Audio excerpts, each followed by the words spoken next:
Special debate ఈరోజు జరగబోయే champions trophy Bharat versus Australia match గురించి డిస్కస్ చేస్తున్నాం. ఎస్ మనతో పాటు అందుబాటులో ఉన్నారు జగన్నాథ్ దాస్ గారు, అదేవిధంగా దీక్షిత్ గారు. ఎస్ వెల్కమ్ బ్యాక్ అండి. ఎస్ సార్, రీసెంట్ టైమ్స్ లో మనం చూసాం ఇండియాకి ఆస్ట్రేలియాతో మ్యాచ్ అంటే ఒక హెడ్ ఏక్ అయ్యారు ట్రావిస్ హెడ్. ఆయన గురించి ఏం చెప్తారు? ఇండియా అంటే అంత పీక్ లెవెల్లో చెలరేగాడుగా ఆడటానికి కారణాలు ఏంటి, ఏమై ఉండొచ్చు అంటారు? ఆయన కన్సిస్టెంట్ ఫామ్ అని చెప్పుకోవచ్చండి. ఇండియానే కాదు, aggressive cricketers, upcoming aggressive cricketers అనమాట. అప్కమింగ్ అని కూడా ఆల్రెడీ 30+ కాబట్టి. బట్ లెఫ్ట్ హ్యాండర్స్ లో యూజువల్ ఇదివరకు మనం చూసినట్లయితే సనత్ జయసూర్య అంత ఫ్లాంబాయింట్ గా ఆడేవాడు. సనత్ జయసూర్య, సయీద్ అన్వర్, బ్రయన్ లారా, వీళ్ళందరూ ఏంటంటే మంచి డిస్ట్రక్టివ్ బ్యాట్స్మెన్స్ అనమాట. సేమ్ అదే కోవలోకి ట్రావిస్ హెడ్ కూడా వస్తాడు.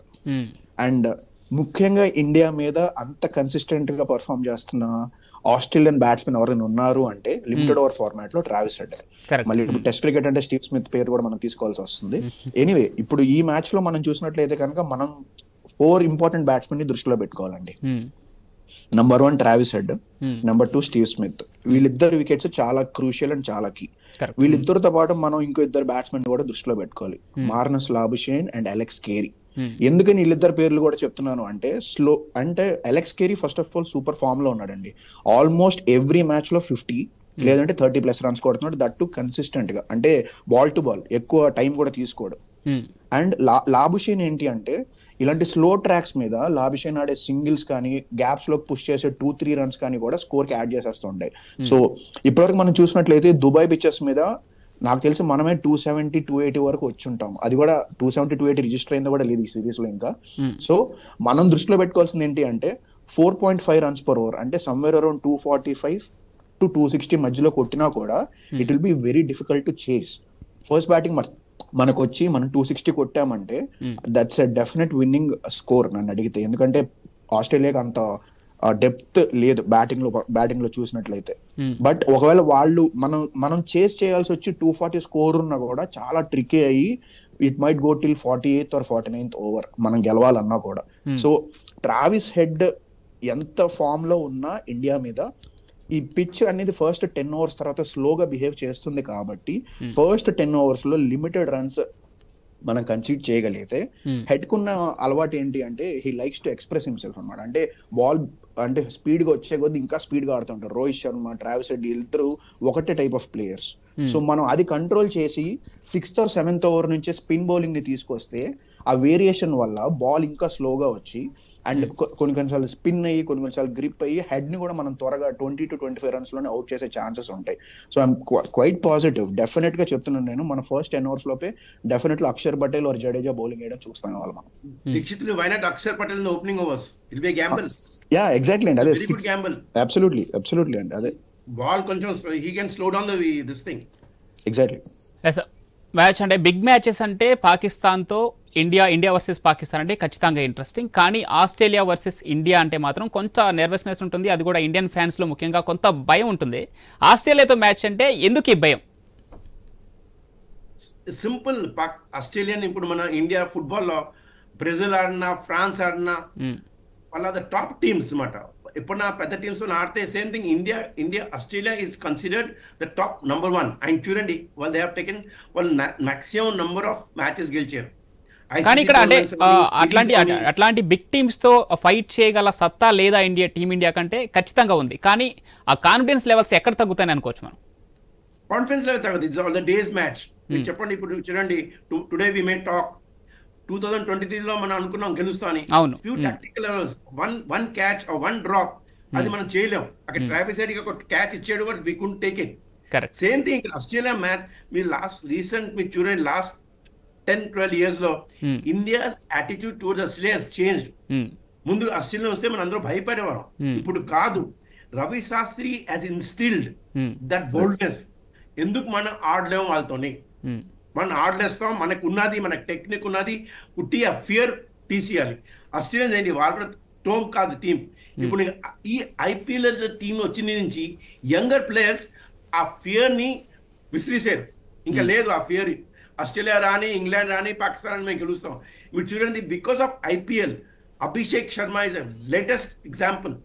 ఆయన ఏంటి, any attack and with head he he's take on head on with the bowlers. ముందు నుంచి అటాక్ చేస్తారు. తిలక్ వర్మ ఆస్ట్రేలియాలో రాని, ఇంగ్లాండ్ రాని, south they play the same way అన్నమాట. సో ముందు ఎర్లియర్స్ మనకేంటి ఆస్ట్రేలియా అంటే ఒక ఫియర్ ఉండేది, ఇప్పుడు లేదు. అండ్ టుడేస్ మ్యాచ్ చూసి మనం చూస్తే ఇండియా చాలా కాన్ఫిడెన్స్ గా వెళ్తుంది. ఓవర్ కాన్ఫిడెన్స్ కాదు. ఎస్, ఆస్ట్రేలియా స్ట్రాంగ్ టీమ్, చాలా స్ట్రాంగ్ గా వస్తారు మనం. అండ్ వాళ్ళు ఇంపార్టెంట్, వాళ్ళు టార్గెట్ చేస్తారు వరుణ్ చక్రవర్తిని, పక్కా వాళ్ళు టార్గెట్ చేస్తారు. బికాస్ ఈ వాంట్ టు అన్సెటిల్ దెమ్ అన్నమాట. So that is where Rohit Sharma, Gill, Kohli, Hardik Pandya వచ్చి వరుణ్ చక్రవర్తికి మనకు should give him the confidence అనమాట. లాస్ట్ మ్యాచ్ కూడా వరుణ్ చక్రవర్తి చెప్పాడు, he accepted that Kohli, Rohit Sharma, Hardik Pandya వచ్చి కాన్ఫిడెన్స్ ఇచ్చాడు. ఆయన ఫస్ట్ ఓవర్లో హీ కుడ్ డూ, ఆయన నర్వస్ ఉండేను. బికాస్ ఫస్ట్ మ్యాచ్, ఫస్ట్ టోర్నమెంట్లో దుబాయ్లో 2022లో మంచిగా బౌలింగ్ చేయలేదు కాబట్టి ఇది నెక్స్ట్ మ్యాచ్ వచ్చిందన్నమాట. సో ఈ మ్యాచ్ లో సెకండ్ మ్యాచ్ ఉంటుంది, Australians will target him. So it is where Rohit Sharma as a captain has to deal him. Because sometimes కొంచెం నర్వస్నెస్ ఉంటుంది. అండ్ 1, 2, 3 4 కొట్టేసరికి బౌలర్స్ కొంచెం లెంత్ పోతుంది అనమాట. అక్కడ Rohit Sharma should come calm. And anyway మనకి 2 గుడ్ బౌలర్స్, కుల్దీప్ యాదవ్ మర్చిపోతున్నాం. కుల్దీప్ యాదవ్ చాలా క్రూషియల్ ఓవర్స్, మిడ్ లోస్ చేస్తారండి. Because those middles any team will go for runs. Kuldeep Yadav, Jadeja middles చాలా మంచిగా పట్టుకుంటారు అనమాట. బికాస్ అగైన్ స్టార్ట్ లో కొట్టిన మిడ్ లోస్ కొంచెం ఇటు అయిపోయిందంటే ఓ 30-40 ఎక్స్ట్రా రన్ అంటే 260-270 దాకా వెళ్ళిపోతుంది. సో ఇక్కడ మనం ఏం చూడాలంటే the bowling plan, the captains coolness and the teams important catches. ఇంకా వికెట్ కీపర్ లో చూస్తే అంటే ఐ థింక్ పంత్ రావాలండి. రాహుల్ కి చాలా ఛాన్సెస్ ఇచ్చారు. తెలుసుకున్నా దీక్షిత్ గారు, మీరేమనుకుంటున్నారు? మీ ఒపీనియన్ ఏంటి? ఆస్ట్రేలియాతో మ్యాచ్ అంటే కొంత నర్వస్నెస్ ఉంటుంది, ఆ భయం ఎక్కడో ఒక లో ఫీల్ లో ఉంటున్నారు ఇండియన్ ఫ్యాన్స్. దీని వెనక కారణం ఏమై ఉంటుంది అనుకోవచ్చు? నన్ను అడిగితే మెంటాలిటీస్ అని చెప్తానండి. ఎందుకంటే ఇప్పుడు ఆ నర్వస్నెస్ కి మీరు ఎగ్జాంపుల్ ఏం చెప్పారంటే India versus Pakistan, India versus Australia ఇట్లా మాట్లాడుకున్నాం మనం. India versus Pakistan I mean ఆ చర్చ జరిగేటప్పుడు మనకు నర్వస్నెస్ ఉండదు. జస్ట్ మనం గెలవాలి అనే ఒక ఉత్సాహం ఉంటుంది తప్ప ఆ నర్వస్నెస్ అంతా కూడా పాకిస్తాన్ వాళ్ళ మీద ఎక్కువ ఉంటుంది. పాకిస్తాన్ ప్లేయర్స్, ఫ్యాన్స్ కి ఎక్కువ ఉంటుంది. అది మనం ఎలాగైనా సరే ఇండియా మీద గెలవాలి, నేను టోర్నమెంట్ ఓడిపోయినా పర్లేదు అని. మనకు ఆ మెంటాలిటీ ఉండదు పాకిస్తాన్ ఆడేటప్పుడు. బట్ ఆస్ట్రేలియా వచ్చేసరికి ఏమవుతుందంటే they are all big game players. అసలు టీమే ఫస్ట్ ఆఫ్ ఆల్ చూస్తే they come with a lot of experience and planning. Of course no doubt అందులో మనం, ఎందుకంటే ఎంత ఇన్ఎక్స్పీరియన్స్డ్ సైడ్ అయినా కూడా సెమీఫైనల్ కి వచ్చింది అంటే వీ హ్యావ్ టు రెస్పెక్ట్. అసలు ఏమీ లేకుండా జస్ట్ సెమీఫైనల్ కి వచ్చేసారా, ఏదో అంటే ఏదో మొక్కుబాటు కదా గుడ్లమల్ల వచ్చేసారు, ఇట్లా మాట్లాడుకునే టీం కాదు ఆస్ట్రేలియా అనేది. They have proper planning. వాళ్ళు ఏంటంటే ఆ సర్టెన్ డే, ఇప్పుడు మళ్ళీ సేమ్ ఇది ఇప్పుడు ఎగ్జాంపుల్ తీసుకుంటే ఫస్ట్ మ్యాచ్ ఇంగ్లాండ్ 350 కొట్టిన తర్వాత ఒక inexperienced player like Josh Inglis 100 కొడతాడు, అది అంత పేస్ తో కొడతాడని ఎవరు ఎక్స్పెక్ట్ చేస్తారండి? ఎవరు ఎక్స్పెక్ట్ చేయరు. But Australia will make it possible. That team has that capacity to make such certain things possible. So ఆ మెంటాలిటీస్ చూడాలి. ఒక ఐసీసీ టోర్నమెంట్ అంటే వరల్డ్ మొత్తం చూస్తున్న టోర్నమెంట్ అది. ఆల్ టీమ్స్ పార్టిసిపేట్ చేస్తూ ఉంటారు. సో బిగ్ స్టేజెస్ లో బిగ్ మ్యాచ్ ప్లేయర్స్ అనేవాళ్ళు బయటకు వస్తూ ఉంటారు. సో ఇప్పుడు జాష్ ఇంగ్లీష్ ఆడిన ఇన్నింగ్స్ ని తీసి పడేసి అంటే one of the best innings అసలు అది. And chasing 350 on such a cricket అంటే ఫ్లాట్ వికెట్ కొట్టచ్చు 350 అని ఎంతమంది మాట్లాడినా చేజింగ్ 350 ఇస్ నాట్ ఈజీ. చాలా లిమిటెడ్, మేబీ ఒక 15-20 టైమ్స్ 350ని దాటగలిగారు బ్యాట్స్మెన్స్ అనేవాళ్ళు. సో అలాంటి సెటప్ అనేది ఆస్ట్రేలియన్ టీం తీసుకొస్తుంది ఐసీసీ టోర్నమెంట్స్ లోకి. And of course Ravi Shastri వచ్చిన తర్వాత మనం ఆస్ట్రేలియా అంటే భయపడడం మానేసిన, మీరు మెజారిటీ అంటే బిగ్ మ్యాచెస్ చూస్తే 2015 సెమీఫైనల్ కావచ్చు ఆస్ట్రేలియాతో ఓడిపోయాం, 2023 వరల్డ్ కప్ ఫైనల్ కావచ్చు ఆస్ట్రేలియాతో ఓడిపోయాం. ఈ రెండింటికి మనం ఫేవరెట్స్ కింద వెళ్ళాం. యాక్చువల్లీ 2011 వరల్డ్ కప్ మనం గెలిచాం. 2015 వరల్డ్ కప్ ఆస్ట్రేలియాలో జరిగినప్పటికీ we were the favourites to win it. అప్పటి వరకు సూపర్ గా గేమ్స్ ఆడి సౌత్ ఆఫ్రికాతో చాలా క్లోజ్ గేమ్ మనం గెలిచి సెమీఫైనల్స్ కి వెళ్ళి సెమీఫైనల్స్ లో కంప్లీట్ వన్ సైడ్ కింద ఓడిపోయాం. సేమ్ అదే 2023 ఓడిఐ వరల్డ్ కప్ రిపీట్. మనకి జస్ట్ రీసెంట్ గా చూస్తే 2024 T20 వరల్డ్ కప్ లో మనం ఆస్ట్రేలియా మీద గెలవడం అనేది ఒక మంచి ఒక సూచన. లైక్ లేదు, మనం జరిగిన డిఫీట్స్ ని మనం మర్చిపోయి మనం కూడా మెంటల్ గా స్ట్రాంగ్ గా వెళ్ళాము, we were able to do that అనేది ఒక ఫ్యాక్టర్. ప్లస్ ఇక్కడ పిచ్ అండ్ కండిషన్స్ ని దృష్టిలో తీసుకున్నా కూడా we have that edge. But Australia cannot be taken lightly.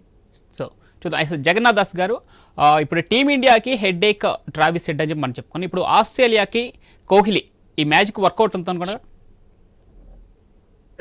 కోహ్లీయా? అంటే ఆస్ట్రేలియా పైన ఎలాగో కోహ్లీకి మంచి రికార్డే ఉంది కదా. బికాస్ అదే చూడండి, మీరు దీక్షితులు చెప్పిన big time player, big time team Australia. So big time player is మన కోహ్లీ. ఎప్పుడైతే ఆస్ట్రేలియా పాకిస్తాన్ అంటే ఆయనకి ఇంకో జోష్ వస్తుంది. సో కోహ్లీ ఎప్పుడు చూడండి బిగ్ మ్యాచెస్ లో, పర్టికులర్లీ ఆస్ట్రేలియా పాకిస్తాన్ అంటే ఆయనకి ఆ ఇంటెన్సిటీ లెవెల్ పెరిగిపోతుంది. అందుకని ఆ మ్యాజిక్ ఈ రోజు వర్కౌట్ అవుతుంది అనుకోవచ్చా ఈ బిగ్ మ్యాచ్ లో? ఏంటండి ఆ మ్యాజిక్ ఈ రోజు వర్కౌట్ అవుతుంది అనుకుంటా, కోహ్లీ మార్క్ ఈ రోజు కనపడుతుంది అనుకోవచ్చా మన ఆస్ట్రేలియా పైన ఈ రోజు? అవ్వచ్చు, ఎందుకంటే లాస్ట్ టైం పాకిస్తాన్, బికాస్ మీరు లాస్ట్ మ్యాచ్ చూసంటే it's out a brilliant catch. అది ఏ బ్యాట్స్మెన్ నేను కొట్టినా ఎవరు కొట్టినా out of the world catch మాట. అది ఎక్కడో బాల్ వెళ్ళిపోతుంటే గ్లెన్ ఫిలిప్స్ వెళ్ళి ఎక్కడో పట్టుకున్నాడు. సో కోహ్లీలో ఇప్పుడు ఏంటి, ఆ ఫామ్ ఉంది, ఆ కాన్ఫిడెన్స్ ఉన్నది. And Australian record against Australia is very good. ఆయన ఎప్పుడు చూడండి పెద్ద మ్యాచ్లు చూడండి, and Australians will fear Kohli. Kohli కానీ అక్కడ 10-15 ఓవర్స్ ఉన్నాడంటే మీరు అనుకోండి, India is going to be good total. ఆయన చేజ్ మాస్టర్, ఎస్పెషల్లీ ఆయన పేరు is a chase master king. 300 matches Audi 301 match, and most of these runs have come by chasing the targets మాట. అంటే దాంట్లో మీకు ఎంత కంపోజర్ ఉండాలి, అంత కూల్నెస్ ఉండాలి, అంత టెక్నికలీ స్ట్రాంగ్ ఉండాలి మీకు. అండ్ ఆస్ట్రేలియన్స్ ఎప్పుడు కమ్ విత్ స్ట్రాంగ్, అండ్ వాళ్ళ స్లెడ్జింగ్ కూడా ఉంటుంది, మీకు చాలా అద్భుతం స్లెడ్జింగ్ ఉంటుంది. It's very difficult to concentrate. Kohli knows how to master them. ఆయన తెలుసు, ఇన్ని మ్యాచ్లు ఆడాడు, ఇన్ని ఫ్రంట్ ఫుట్ ఆయన, బికాస్ హీ హెస్ ఆల్వేస్, ఆయనకి రన్స్ చూడండి అగేన్స్ ఆస్ట్రేలియా ఏ బ్యాట్స్మెన్ ఇంత లేదు. Batsmen 2 batsmen in the world, Sachin Tendulkar, Virat Kohli. వాళ్ళిద్దరి ఆస్ట్రేలియా అంటే మన ఇండియన్ రికార్డ్ లో చూస్తే దే బ్రాట్ రన్స్. అప్పుడు లక్ష్మణ్ ఉన్న టెస్ట్ మ్యాచ్ లో అనుకోండి, బట్ కోహ్లీ చూడండి ఎక్కడన్నా మీరు ఆస్ట్రేలియాలో చూడండి, ఇండియాలో చూడండి, ఇంగ్లాండ్ లో చూడండి, India has always done good. And with Kohli's form is very important ఇక్కడ. ఆయన చాలా ఇంటెన్సిటీ ఉంటాడు. ఈ మ్యాచ్ ఇప్పుడు ఎంత ఎనీ మ్యాచ్ ప్రిపరేషన్ చూడండి, ఇప్పుడు ఎంత ఇంటెన్సిటీ ఉంటుందంటే ఎవరితో మాట్లాడు, ఎవరితో ఆయన will be in full concentration. ఈ మ్యాచ్ ఆయన తెలుసు, నేను మంచిగా ఆడితే it's very important for India. And he knows his carrier. ఇది లాస్ట్ ఛాంపియన్స్ ట్రోఫీ మ్యాచ్ కూడా అవ్వచ్చు, ఏమో తెలియదు మనకి. Because some times you don't know when is going to retire, ఎప్పుడు రిటైర్ అవుతుందో తెలియదు. అందరంటే ఇంకా 2 ఏళ్ళు 3 ఏళ్ళు ఉన్నది. బట్ అజంప్షన్ ఈజ్ 36 years, ఇంకా 2 years 3 years అంటే 38, 39 ఆడలేస్తో లేదో. So he wants to prove a point and he wants to show that I'm a king against Australia. Pitch లో కొన్ని మార్పులు చేస్తున్నారని చెప్పి కొన్ని వార్తలు వస్తున్నాయి. పిచ్ లో మార్పులు చేస్తే అంటే ఇంతకు బిఫోర్ ఈ కామెంట్స్కు బిఫోర్ ఉన్న పిచ్ ఉంటే ఇండియాకి కొంత ఫేవర్గా ఉందని చెప్పి కొన్ని వచ్చినాయి. కానీ ఇప్పుడు పిచ్లో మార్పులు చేస్తే రెండు టీమ్స్కి బ్యాలెన్స్డ్గా ఉండే అవకాశం ఉందా దీక్షిత్ గారు? పెద్ద చేంజెస్ ఉండకపోవచ్చు అండి, ఎందుకంటే ఆ నేచర్ ఆఫ్ ద పిచ్ అనేది మనం మార్చలేం. అదే సాయిల్ మీద డిపెండ్ అయి ఉంటుంది. బ్లాక్ సాయిల్, రెడ్ సాయిల్ అనే పిచ్చెస్ మీద డిపెండ్ అయి ఉంటుంది తప్ప దుబాయ్ లో ఏంటంటే అంత పెద్ద డిఫరెన్స్ ఏ ఉండదు. పిచ్ ఒకవేళ చేంజ్ చేసినా కూడా అక్కడ గివెన్ హిస్టారికల్ కండిషన్స్ చూసిన దగ్గర నుంచి కూడా మన లాస్ట్ టైం ఒక అనాలిస్ట్ గారు చెప్పినట్టు 300 కంటే ఎక్కువ ఓన్లీ 4 or 5 times కొట్టడం జరిగింది. So it will be a slow track, అందులో అలాంటి చేంజెస్ ఉండదు. బట్ ఇక్కడ యూటిలైజేషన్ ఆఫ్ రిసోర్సెస్ అంటే మన దగ్గర ఉన్న స్పిన్నర్స్, వాళ్ళ దగ్గర ఉన్న స్పిన్నర్స్, అసలు వాళ్ళ స్పిన్నర్స్ అని అనడానికి కూడా లేదు, ఎందుకంటే ఓన్లీ స్పెషలిస్ట్ స్పిన్నర్ కింద ఉన్నది జస్ట్ ఆడమ్ జాంపా మాత్రమే. బట్ ఈ మ్యాచ్ లో గ్లెన్ మ్యాక్స్వెల్ తో కూడా 10 overs బౌలింగ్ చేసే ఛాన్స్ ఉంటుంది. అండ్ మేబీ జస్ట్ గ్యాంబుల్ కింద తన్వీర్ సంఘాను ఒక లెగ్ స్పిన్నర్ ఉన్నాడు. ఎందుకంటే యూజువల్లీ విరాట్ కోహ్లీని దృష్టిలో పెట్టుకుని ప్లాన్ చేసుకుంటారా అంటే ఆస్ట్రేలియా వాళ్ళు ఖచ్చితంగా ప్లాన్ చేసుకుంటారు, ఎందుకంటే he's are big game player. So దృష్టిలో పెట్టుకుని ఒక లెగ్ స్పిన్నర్ ని ఇంకో అడిషనల్ గా పెట్టుకుంటే మేబీ ఏమన్నా మనం త్వరగా అవుట్ చేసే ఛాన్స్ ఉంటుందా. అండ్ యూజువల్లీ కోహ్లీ ఎలా అంటే ఇన్ఎక్స్పీరియన్స్డ్ బౌలర్స్ అయినా కూడా ఇప్పుడు అటాక్ చేయడానికి స్టార్ట్ చేస్తాడు స్టార్టింగ్ లో. సో ఆ టైంలో ఏమన్నా మనం క్యాపిటలైజ్ చేసుకోవచ్చా దాని మీద అని చెప్పి మేబీ తన్వీర్ సంఘాన్ని ఏమన్నా తీసుకొచ్చే ఛాన్స్ ఉంటుందా అంటే ఉండొచ్చు. బట్ 80% వాళ్ళు ఆ చేంజ్ చేస్తారంటే చేస్తారేమో, జస్ట్ ఏమో వరకే నేను చెప్పగలను. బట్ కాంపోజిషన్ పరంగా చూస్తే బౌలింగ్ డెప్త్ మనకి ఏముంది అంటే 6-7 bowlers ఉన్నారు మనకి, 6-7 bowlers. అండ్ వాళ్ళకి ఆ డెప్త్ ఉందా అంటే లేదు. అండ్ మోర్ ఓవర్ మన దగ్గర మొహమ్మద్ షమీ లాంటి ఎక్స్పీరియన్స్డ్ పేసర్ ని పెట్టుకుని కూడా మనం 10 overs కంప్లీట్ కోటా బౌలింగ్ చేయించట్లా మనం. ఎందుకనంటే ఈ spinners and middle overs bowling చేసే వాళ్ళు స్లో డెలివరీస్ అండ్ వేరియేషన్స్ తో అంత చక్కని రిజల్ట్స్ మనకి తీసుకురాగలుగుతున్నారు. సో ఈ రోజు మనం మ్యాచ్ లో 260 ఆర్ 270 కొడితే it will B A bowling complete team effort అండి. అంటే ఒక స్టాండ్ అవుట్ బ్యాటర్ ఉండొచ్చు మేబీ కోహ్లీ ఆర్ గిల్ రూపంలో, బట్ బౌలింగ్ మాత్రం ఖచ్చితంగా it will B A consistent team effort. ఇప్పుడు మనం న్యూజిలాండ్ మీరు చూసినట్టు వరుణ్ చక్రవర్తికి 5 వికెట్స్ అట్లా, అంటే ఒక్కడే స్టాండ్ అవుట్ బౌలర్ ఉంటాడని నేను అనుకోవట్లా. ఎందుకంటే లెఫ్ట్ ఆర్మ్ బ్యాట్స్మెన్స్ ఎక్కువ ఉన్న టీం అది Australia. Travis Head, Alex Carey and ఇంకా లోయర్ ఆర్డర్ కిందకి వచ్చినా కూడా దేర్ వర్ అట్లీస్ట్ ఇంకో ఇద్దరు బెన్ వార్షియస్, ఎల్లిస్, ఇట్లాగా లెఫ్ట్ హ్యాండ్ బ్యాట్స్మెన్ ఎక్కువ ఉన్న టీం అది. సో అలాంటి టీమ్స్ మీద మనకి జడేజా అండ్ వరుణ్ చక్రవర్తి యొక్క ఎక్స్పీరియన్స్ ఎంతో యూజ్ అవుతుంది అనేది నా ఫీలింగ్. సో ఇప్పుడు ఆస్ట్రేలియా ఖచ్చితంగా బలమైన టీం, ఖచ్చితంగా అన్ని టీమ్స్ని సమానంగా ఎదుర్కోగల టీం ఏదైనా అంటే ఆస్ట్రేలియా. అయితే ముఖ్యంగా చూసుకుంటే ఆఫ్ఘనిస్తాన్తో ఇప్పుడున్న ఆస్ట్రేలియా బౌలర్ లైనప్ కావచ్చు, అంటే బ్యాటింగ్ లైనప్ కావచ్చు, ఈ ప్రజెంట్ ఆస్ట్రేలియా టీం చూస్తే ఆఫ్ఘనిస్తాన్తో ఒక మ్యాచ్ క్యాన్సిల్ అవ్వటం ఆస్ట్రేలియా సెమీస్లోకి అడుగు పెట్టడానికి హెల్ప్ చేసిందా అంటే ఏమంటారు జగన్నాథ్ దాస్ గారు? హెల్ప్ చేసిన కాదు, బికాస్ ఎనీ టోర్నమెంట్ ఏ టీమ్ ఏ టోర్నమెంట్కి వెళ్తే you should expect this thing. Tournament కొన్ని మ్యాచెస్ ఆర్ అవుతుంది, కొంచెం కొన్ని మ్యాచ్లు అబండెంట్ అయిపోతుంది వాన్ నుంచి. This is nothing new. Every team has to experience this మాట. వాళ్ళు మ్యాచ్ గెలిచేసారు, ఇప్పుడు మళ్ళీ అక్కడ ఆస్ట్రేలియా అంతా పాకిస్తాన్ అలా ఆడారు, which is totally different from Dubai. So అక్కడ వాళ్ళు గెలిచిన తెలియదు మనకి, డోంట్ నో. ఆఫ్ఘనిస్తాన్ మేము గెలిచేసి ఏమో, but still then Australia is always a tough team అండి, మీరు గ్యాప్ కొంచుకోండి. ఆఫ్ఘనిస్తాన్ ఇస్ కానీ ఇప్పుడు ఆఫ్ఘనిస్తాన్ కూడా ఇంగ్లాండ్ లాంటి ఒక పెద్ద జట్టుని మట్టి కనిపించింది. బట్లర్ కూడా దానికి రెస్పాన్సిబిలిటీ తీసుకుంటూ కెప్టెన్సీకి రాజీనామా చేయాల్సిన పరిస్థితి. సో దాన్ని బేస్ చేసుకొని మాత్రం అడుగుతున్నా. దీక్షితులు చెప్పండి. ఆ మ్యాచ్ మీరు చూస్తే actually England was in winnowing position అండి లాస్ట్ వరకు కూడా. ఆఫ్ఘనిస్తాన్ చాలా మంచి ఫైట్ ఇచ్చినా కూడా 13 balls 18 runs 3 wickets ఉన్నాయి. ఆర్చర్ చాలా కన్సిస్టెంట్ గా ఆడుతున్నాడు. అంటే ఆర్చర్ లాంటి వాడి నుంచి మనం ఎక్స్పెక్ట్ చేయొచ్చు అంటే on that day anything can happen. మనం ప్రజ్ఞాన్ ఓజా, వివిఎస్ లక్ష్మణ్ కలిసి 50 పార్ట్నర్షిప్ కొట్టి ఆస్ట్రేలియా మీద గెలిపించిన రోజులు కూడా ఉన్నాయి. సో ఆ రోజు ఆ ట్రాక్ మీద they were doing good. But sudden గా అజ్మతుల్లా ఓమర్జాయ్ అని ఒక మంచి ఆల్రౌండర్ ఆఫ్ఘనిస్తాన్ నుంచి వచ్చినాడు. యాక్చువల్లీ వాళ్ళంత స్కోర్ కొట్టడానికి కారణం కూడా ఓమర్జాయ్. 182 for 6 or 7 నుంచి 260 270 వరకు ఆఫ్ఘనిస్తాన్ టీం వెళ్ళగలిగింది అంటే ఓమర్జాయ్ ఆడిన ఇన్నింగ్స్ 5 or 6 sixes కొడతాడు ఆస్ట్రేలియన్ బౌలర్స్ ని. సో ఇది కూడా మనం ఒక పాజిటివ్ గా తీసుకోవాలి. ఆఫ్ఘనిస్తాన్ లాంటి టీమే ఆస్ట్రేలియన్ బౌలర్స్ ని అంత ఎక్స్ప్రెసివ్ గా ఆడి అంత స్కోర్ కొట్టినప్పుడు ఇండియన్ బ్యాట్స్మెన్ టాప్ 10 లో ఐసీసీ ర్యాంకింగ్స్ లో టాప్ 10 లో 4 members ఉన్న మన టీమ్ ఇంకెంత కన్సిస్టెంట్ గా ఆడాలి, ఎందుకంటే వాళ్ళకు ఉన్నది ఇన్ఎక్స్పీరియన్స్డ్ బౌలింగ్ లైనప్. నెక్స్ట్ ఇప్పుడు మీరు స్పెసిఫిక్ గా ఆఫ్ఘనిస్తాన్ మ్యాచ్ కి వస్తే మేబీ ఆ మ్యాచ్ కంప్లీట్లీ జరుగుంటే ఏమయ్యేది అంటే ఎవరు చెప్పలేరు. బట్ వాళ్ళున్న పొజిషన్ కి Australia was doing really good. 109 for 1 at the end of 20 overs and వాళ్ళు జస్ట్ 265 or 270 చేజ్ చేస్తున్నారు. ఇంకా స్టీవ్ స్మిత్ సెటిల్ అయిపోయేటప్పటికి ఇంకా కింద కేరీ, లాబుషైన్ అండ్ వాళ్ళ వికెట్ కీపర్ ఇంగ్లీష్ ఉన్నాడు. సో మేబీ ఆస్ట్రేలియా కూడా ట్రయంప్డ్ నన్ను అడిగితే. ఆస్ట్రేలియా మేబీ గెలిచే ఛాన్సెస్ ఎక్కువ ఉన్నాయని నేను మాట్లాడతాను, ఎందుకంటే ఆ పిచ్ మీద పెద్ద ఏం ఉండదండి. చేజింగ్ లో it will get even easier. So Afghanistan కి కంప్లీట్ మ్యాచ్ జరగకపోవడం అనేది ఒక దురదృష్టం అంతే. బట్ కంప్లీట్లీ జరిగి ఉంటే maybe Australia would have won. అంటే ఈ టోర్నీలో చూసుకుంటే ముఖ్యంగా మనం టాస్ మ్యాక్సిమం టైమ్స్ ఓడిపోతూ వస్తున్నాం. ఇప్పుడు ఈ రోజు పిచ్ కండిషన్స్ బట్టి ఒకవేళ టాస్ గెలిస్తే బౌలింగ్ ఎంచుకుంటే బాగుంటుందా, లేదంటే బ్యాటింగ్ సైడ్ వెళ్తే బాగుంటుందా? రోహిత్ శర్మ ఏం చేస్తారనుకోవచ్చు జగన్నాథ్ దాస్ గారు? ఇప్పుడైతే 13 టాసెస్ వరుసగా మన రోహిత్ శర్మ ఓడిపోయాడు.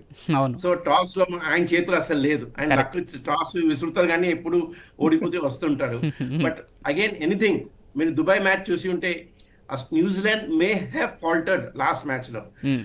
టాస్ గెలిచి వాళ్ళు బౌలింగ్ చేస్తే సంథింగ్ డిఫరెంట్. బికాస్ అందరికి తెలుసు దుబాయ్ వికెట్స్ ఆడుతూ స్లో అయిపోతుంది. బాల్ బ్యాట్స్మెన్ చాలా డిఫికల్ట్ అవుతుంది బికాస్ బాల్ రాదు అండ్ బాల్ గ్రిప్ అవుతుందండి. స్పిన్ కొన్ని బౌలింగ్ చూసారంటే జడేజా స్పిన్ చేశారు, ball middle stump to off వెళ్ళిపోయింది. సేమ్ థింగ్ వాళ్ళ left hand spinner Santner. So ఒకటేనంటే మనకి ఆస్ట్రేలియా ఇప్పుడు స్పిన్ డెప్త్ లేదు యాజ్ న్యూజిలాండ్. మీరు చూసారంటే ఇఫ్ యూ పేపర్ వైజ్ చూసారంటే Australia is mentally strong but New Zealand had more depth in the team. అది ఇక్కడ ఆస్ట్రేలియాకి లేదు ఆ డెప్త్. వాట్ సెన్స్ అంటే దీక్షిత్ గారు చెప్పినట్టు బ్యాటింగ్ డెప్త్ అంత లేదు, ఇంకోటి స్పిన్ డెప్త్ అంత లేదు.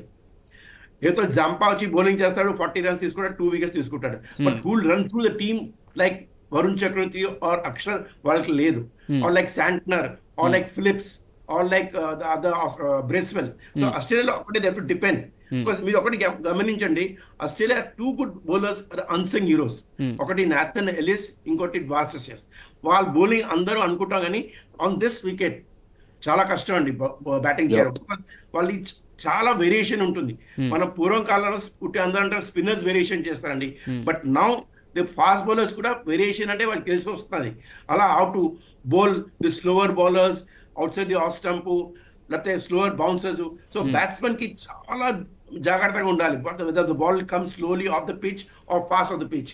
సో ఇక్కడ ఆస్ట్రేలియా ఈ ఎల్లిస్ ఇంకా other left hand spinner has a very crucial role. Because Spencer Johnson చాలా young player and he believes in space. So ఇక్కడ I feel the trump card or the most important bowler wicket తీసుకోవచ్చు Nathan Ellis. And ఏంటంటే run check చేస్తారండి, run check చేసరికి తక్కిన batsmen will become under pressure అనమాట other side. So Nathan Ellis చాలా important role. Same thing batsmen చూసారంటే Inglis ఇంకా Carey control చేసారంటే it's very good. Again here నేను ఇంకోటి చెప్తాను మళ్ళీ, Shreyas Iyer he's got the confidence. He'll play key role in the middle along with మన Hardik Pandya and Akshar Patel. ఇప్పుడు ఆస్ట్రేలియా అలా వాళ్ళతో బౌలింగ్ చేస్తారు, అది చూడాలి. But advantage India 60-40. ఓకే, ఇప్పుడు ఆస్ట్రేలియా బౌలింగ్ పరంగా చూసుకుంటే ఇండియన్ టీంలో ఓపెనర్స్తో పాటు మిడిల్ ఆర్డర్తో పాటు ఎవరిని టార్గెట్ చేసే అవకాశం ఉంది దీక్షిత్ గారు? ప్రతి ఒక్కరిని టార్గెట్ చేయాల్సిందేనండి, ఎందుకంటే మనకున్న బ్యాటింగ్ పవర్ అలాంటిది. అంటే బౌలింగ్ డెప్త్ గురించి మనం ఎంత మాట్లాడుకున్నా బ్యాటింగ్ లో సూపర్ స్టార్స్ అంటారండి మనం. రోహిత్ శర్మకున్న ఫ్యాన్ బేస్ కానీ, ఇప్పుడు Shubman Gill upcoming prince, upcoming king అంటున్నారు. విరాట్ కోహ్లీతో ఆల్రెడీ కంపేర్ చేసేస్తున్నారు. Next Virat Kohli, Shreyas Iyer already IPL last season IPL లో కేకేఆర్ కి కెప్టెన్సీ చేసి గెలిపించాడు, ప్లస్ వరల్డ్ నెంబర్ 1 అయ్యాడు. And important matches, important teams లో 2023 ఓడిఐ వరల్డ్ కప్ లో ఆస్ట్రేలియా మీద సెంచరీ, న్యూజిలాండ్ మీద మంచి ఇన్నింగ్స్, ఇట్లా. And he's coming with lot of experience. ఇప్పుడు మనకి లోకల్ గా జరిగిన రంజీ ట్రోఫీస్ లో కానీ, మనకి దులీప్ ట్రోఫీలో కానీ హీ స్కోర్డ్ అబండెంట్ రన్స్ అండి. అంటే మోర్ దెన్ 500-600 రన్స్ కొట్టి ఆ ఫామ్ తో వస్తున్నాడు ఈ సిరీస్ లోకి. అండ్ ఆ రిజల్టే మన న్యూజిలాండ్ మ్యాచ్ లో కూడా చూసాం.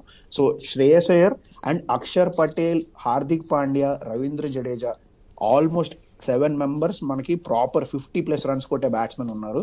ప్రతి ఒక్కరికి ప్లాన్ చేసుకుని రావాల్సిందే. అది డెఫినెట్లీ ఎనీ టీమ్ కి హెడేకే, ఆస్ట్రేలియాకే కదా, ఏ టీమ్ కైనా హెడేకే. అండ్ ఈ 7 బ్యాట్స్మెన్ లో 100, 250s అంటే చెప్పుకున్నంత ఈజీ కాదు ఇది. 100, 250s కొట్టేసంత ఈజీ అంటే చెప్పలేము, బట్ మనకు ఆ పవర్ ఉంది. మన batting lineup the most consistent batting lineup in almost last 2023 ODI world cup నుంచి చూస్తే ఇండియన్ బ్యాటింగ్ లైనప్ అది. సో అలాంటప్పుడు ప్రతి ఒక్క బ్యాట్స్మెన్ హెడేకే. ప్రతి ఒక్క బ్యాట్స్మెన్ కి నీకు ప్రాపర్ ప్లానింగ్ ఉండాలి, స్ట్రాటజీస్ ఉండాలి. నన్ను అడిగితే జస్ట్ రన్అట్స్ ఒకటిని మనం దృష్టిలోకి తీసుకోకపోతే ప్రతి ఒక్కళ్ళు కూడా they are very valuable wickets అండి, including Shubman Gill and including Axar Patel కూడా. So they have to come with proper plan. Rotation of strike చాలా ఇంపార్టెంట్. రన్స్ 2-1 రాకొడుతూ ఉండాలి. ఇప్పుడు ఆస్ట్రేలియా ఇండియా రైవల్రీ ఎప్పటి నుంచో సాగుతూ వస్తుంది. ఈ నేపథ్యంలో 2023 విన్నింగ్ తర్వాత ప్యాట్ కమిన్స్ మీ హోమ్ గ్రౌండ్ లో మిమ్మల్ని కామ్ గా ఉంచామని కొన్ని కామెంట్స్ చేశారు కదా, ఈ రోజు ఆ కవ్వింపు చర్యలైనా ఎదురుపడే అవకాశం ఉందంటారా? సరే, అంటే ప్యాట్ కమిన్స్ లేకపోయినా ఆస్ట్రేలియా ప్లేయర్స్ ఎవరితోనైనా అది ఇంకా మ్యాచ్ జరిగే విధానం బట్టి చూడొచ్చండి. But Australians are very good sledgers. అంటే ఇప్పుడు బౌలింగ్ లో ఏది వర్కౌట్ అవ్వట్లేదంటే they try to play with our minds, అంటే ఏదో ఒకటి గెలుకుదాం అని. బట్ మనం లాస్ట్ ఇంటర్వ్యూస్ చూస్తే జస్టిన్ లాంగర్ వాళ్ళ కోచ్ నుంచి ఇంటర్వ్యూస్ కానీ ఏమైనా చూస్తే ఈ విషయంలో కోహ్లీని మాత్రం వాళ్ళు టచ్ చేయమని ఎప్పుడో చెప్పేశారు. సో మిగతా బ్యాట్స్మెన్ ఈ స్లెడ్జింగ్ ని ఎలా తట్టుకుని ఆడతారు. అండ్ లిమిటెడ్ ఓవర్స్ లో ఏంటంటేనండి, మీకు ఒక 5 to 10 ఓవర్స్ ఒక బ్యాట్స్మెన్ సక్సెస్ఫుల్ గా ఆడగలిగితే సెటిల్ అయిపోతాడు. ఇంకా ఎవరు వెనకాల ఏం మాట్లాడుకున్నా కూడా నాకు అనవసరం. కోహ్లీతో పాటు ఈవెన్ రిషబ్ పంత్ లాంటి ప్లేయర్ ని వాళ్ళు కొంత టార్గెట్ చేసిన రిజల్ట్ ఏ విధంగా ఉంటుందో ఆల్రెడీ వాళ్ళు ఎక్స్పీరియన్స్ చేశారు. ఎగ్జాక్ట్లీ. సో అందుకని నాకు తెలిసి ఇంకోటి గమనించండి, ముందు కాలంలో మన ఇండియన్స్ బౌన్సర్ వేసి పౌంటింగ్ పడిపోతే శ్రీనాథ్ పరిగెట్టి వెళ్ళి పట్టుకున్న ఆ రోజులు పోయినాయి. ఇప్పుడు ఏంటి, మన Indians Australians will fear India more. నేను రిజల్ట్ గురించి మాట్లాడుకున్నాను. ఫైనల్ గా ఈ రోజు ఆస్ట్రేలియాకి ఒకవేళ బ్యాటింగ్ ఎంచుకుంటే మన టీం ఇండియా ఎంత టార్గెట్ ఇస్తే బాగుంటుంది? మన India target 280, always safe target 280-290, because ఈ దుబాయ్ వికెట్స్ బ్యాటింగ్ సెకండ్ చాలా ఇంపార్టెంట్. అతను ఆస్ట్రేలియా ముందు బ్యాట్ చేస్తే మనకి 225 లో 240 లో ఆపేయాలి. బికాస్ బాల్ చాలా స్లోగా వస్తుంది. అండ్ ఆ 2 బౌలర్స్ చెప్పాను అలా, ద్వార్షస్ అండ్ ఎలిస్, స్లో వికెట్ లో వాళ్ళు చాలా బాలింగ్ వేరియేషన్స్ బాగా ఉంటుంది వాళ్ళది. అంటే బ్యాటింగ్ చాలా కష్టం ఉంటుందండి, బికాస్ బాల్ వస్తుందో చూస్తుంటారు. దీక్షిత్ గారు మీరేమంటారు, ఎంత టార్గెట్ ఇస్తే బాగుంటుంది, వాళ్ళని ఎంతకి కట్టడి చేస్తే బాగుంటుంది? మనం ఫస్ట్ బ్యాటింగ్ ఆడి 260 కొడితే వాళ్ళు 200 లోపే అయిపోతారండి, అందులో డౌట్ లేదు. ఎందుకంటే వాళ్ళ ప్రెషర్ తీసుకునే సిచ్యువేషన్ లేదు వాళ్ళకి. అండ్ నెంబర్ 2, ఒకవేళ వాళ్ళు ఫస్ట్ బ్యాటింగ్ వస్తే కనుక Steve Smith, Alex Carey middle order లో ఎట్లా ఆడతారనే దాని మీద డిపెండ్ అయి ఉంటుంది. బట్ ఏదైనా మన బౌలింగ్ లైనప్ ని దృష్టిలో పెట్టుకుని దాస్ గారు ఎగ్జాక్ట్ గా చెప్పారు నా మైండ్ లో అన్నమాట, 225 to 240 లోపు వాళ్ళని ఆపేస్తే మనం గెలిచేస్తాం. రైట్.